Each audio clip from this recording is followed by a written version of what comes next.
Before we begin, I would just like to say a couple of things. First off, this video is subjective and based on my point of view. If you have a different opinion about the topic, then feel free to share your thoughts in the comment section below. I will be very happy to read and reply to your constructive criticism. So, what we will be discussing here is tanks in Warframe. The word tank is often used in gaming as a role in which a character can absorb damage punishment to protect his or her allies. They usually have a high health pool, evasion or misdirection abilities, damage reduction abilities, or even massive self-regeneration to out-heal the damage dealt by enemies. These abilities will aid a tank to support the team by being at the front and absorbing all the damage. Long story short, tanks are usually shields in a team-based game, but tanks in Warframe are a little bit different in my perspective. It's not a role, but instead a luxury that we can use for our benefit. Based on my playthrough, there's no such thing as protecting someone in Warframe. It's all about having the most damage to kill enemies at the fastest time possible. You will learn about tank frames when you are constantly playing solo, as you will experience firsthand how well a Warframe can absorb damage. And in this video, I will share with you the Warframes I considered to be the toughest. Again, all the things you see in this video are based on my personal experience. Aside from the built-in damage reduction of each frames, I also included the possibility of adding the Helminth system to boost the tankiness of the Warframe. Also, I have min-maxed the builds to provide the best tank build for each frame. And lastly, there will be no stealth Warframes included in this video. We all know that the best survivability in this game is invisibility, but we won't talk about it here since we are discussing mainly tanks, or those frames that actually absorb damage. By the way, this list is in hierarchical order, which means it's from the normal tanks to the best tanks in the game. Now that all things are clear, let me share with you the first frame which I consider to be a good tank. The first Warframe in the list is Rhino. But squad leader, why is Rhino at the bottom? He is supposed to be one of the best tanks in the game. Sure, he can reach 1 million ferrite armor right now without the help of anybody, but still, to get this number, you will need a lot of stuff and you will perform various steps. I decided to give him the bottom tier because of this, but as I've said in the beginning, it's just my personal opinion. Despite the rankings, we all can agree that Rhino is one of the best in absorbing massive punishment because of his iron skin ability. The ability not only provides immunity to damage but also to status effects, and this is one of the best ways to counter knockdown and knockback from any area of effect, self-stag or from your weapons. But like I've said, you will need a lot of things to gain 1 million or more ferrite armor. First, you will need to min-max your build. You will need to have lots of power strength, then armor, and lastly, both Iron Shrapnel and Ironclad Charge. Basically, this augment allows you to gain more ferrite armor, while this one allows you to recast Iron Skin whenever you want. To further boost the ferrite armor, you will need to add Armor Arcane like Ultimatum, Arcane Tanker, or Arcane Guardian. Also, you will need something like Magus Anomaly to group enemies. Others would recommend the Helminth system and use something like Lava or Ensnare, but I don't like the idea since it will mess up my build for Rhino. Take note that the build I've shown has no energy mod, so building for ferrite armor should be done flawlessly, or else, you will get wasted. Another reason why I slotted Rhino at the bottom tier of my tank list is that sometimes, building 1 million armor won't be enough against high-level enemies. This amount of armor will deplete fast against enemies that scales beyond 1000 levels, and the worst part is, if an Ulifucker touches Rhino, all that effort that you did for building up 1 million armor will be nothing. The next frame is Baroque. I know, Baroque should be at the bottom, and Rhino should be slightly above this frame. However, I consider Baroque as better since I can build up his damage reduction faster compared to the effort I use up in building Rhino's iron skin to 1 million. Tanks like Baroque don't excel in normal star chart, but you will see his toughness in Steel Path level and beyond. This Demon Monk has 3 amazing damage reduction in his kit. His Desolate Hands can give you a 90% damage reduction if you can maintain 9 daggers. He also has a 40% damage reduction when you activate his ultimate ability. And lastly, you will gain 50% more damage resistance when you erode your restraint bar. Some may think that it's hard to maintain 0 restraint, but actually, it's quite easy with the build I'm using. In my case, Adding a simple range mod in my build will allow me to erode my restraint bar easily using both Lull and Desolate Hands. To further boost the toughness of my Baroque, I added adaptation which works in both shield and health of the frame, and also, I infuse Chroma's elemental ward on Baroque to gain more armor. The idea is to add 3 umbral mods in the build and gain about 63% damage reduction from armor. This increases to 82% when Arcane Guardian procs, and with elemental ward with 280% bonus strength, it will give out 419 more armor which results in 88% reduced damage to health. I did try an all-star build in my Baroque, but it did not perform well, especially that an all-star needs a lot of duration. Adding narrow-minded would not be good for Baroque since it would force you to rely on his elude ability to erode your restraint bar. It can be done, but I don't want to wait for a couple of seconds doing nothing, so I instead go with an elemental ward tank setup. By the way, this is how I mod his Desert Wind if you care to ask.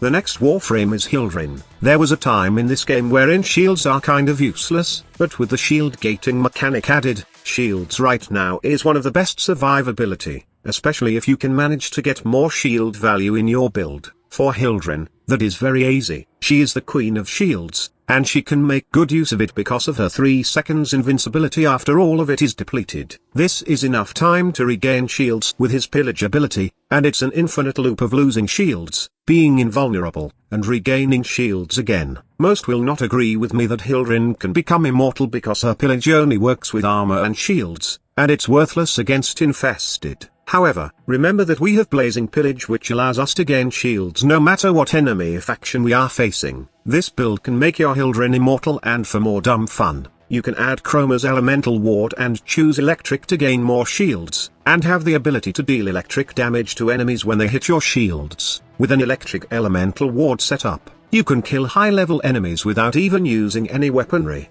Now we are at my top 3 tank Warframes, so get those comments ready. My top 3 tank Warframe is Valkyrie. There's nothing much to say about this frame but only that her 4th ability makes her invincible. But squad leader, I don't like the energy drain of her Hysteria. The weakness of Hysteria is indeed its energy drain, but we won't have any energy problem with it with the right build and setup. With Melee 3.0, we now have the option to switch from her Hysteria to using either primary or secondary guns. And this process doesn't involve deactivating the ability. With this process, we can regain energy through the help of the Rage mod, and allow us to maintain Hysteria as long as we want. I know it's dangerous to deactivate Hysteria at a high level and beyond, but the reduction to health damage provided by the 2047 armor, and the 900 value we get from Arcane Guardian will cover this weakness. This alone will give us a 90% damage reduction to health, and it increases to 92% with the amount of bonus armor buff we got from our Warcry ability. By the way, dispensary is not necessary for this Valkyrie tank setup.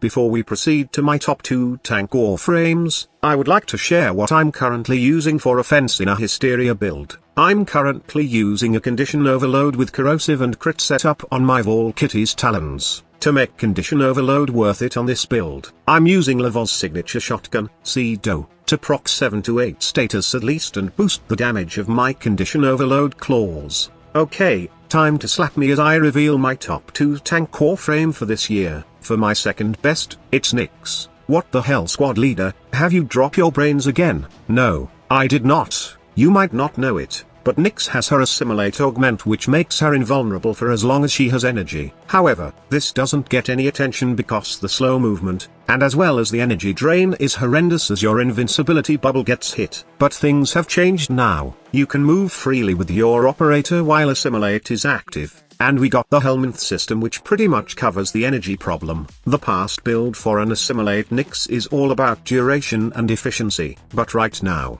you can go with high range and max efficiency. This is a great build overall since you can also make this a Nuka Nyx setup. As your invincibility bubble takes damage, it stores those damage and you can reach 1,000,000 or more stack damage which you can detonate and blow out enemies within the radius. To take care of the energy problem, we will be using Gara's Spectro Rage ability coupled with its Spectro Siphon Augment. This will give us constant energy to maintain Assimilate.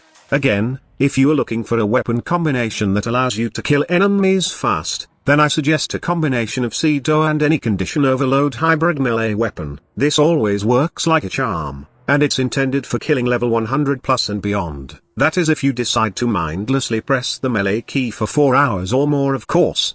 And for my top 1 tank frame for 2021, it's obviously Nidus. This frame is literally immortal given that he has enough mutation stacks to proc his undying passive over and over again. I would like to say more about Nidus, but honestly, I think it would be pointless to make a discussion on why he is the best tank, because I know most of the player base know exactly what I mean. If we speak about tanks in Warframe, saying that a Warframe is better because he has more damage reduction, or he has some invincibility frames would be pointless if we include Nidus in the discussion. There are a couple of build variants that you can do with Nidus, and I have featured a couple of them on this channel. You can check them out later.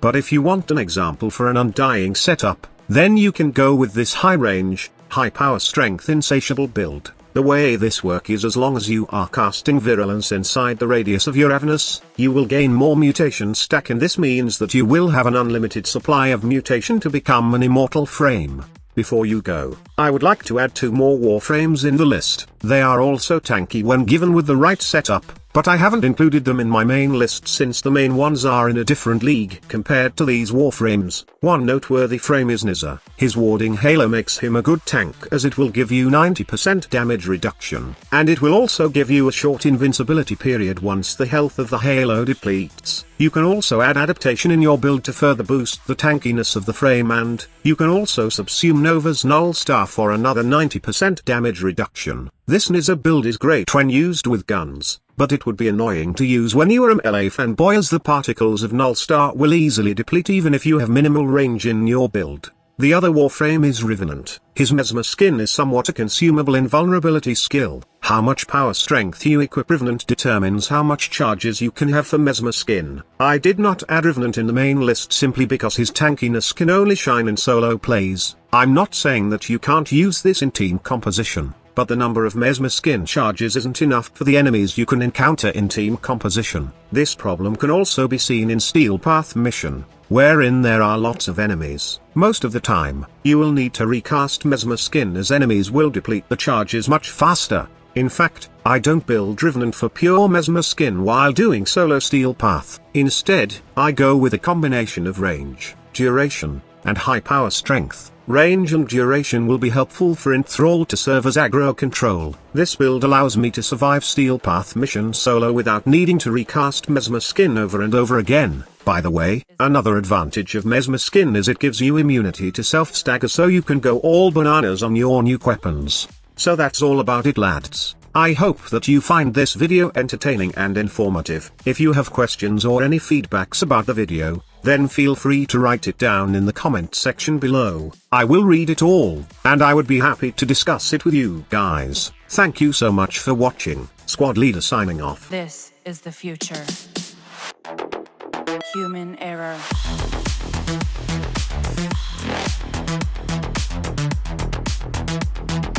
Evolution.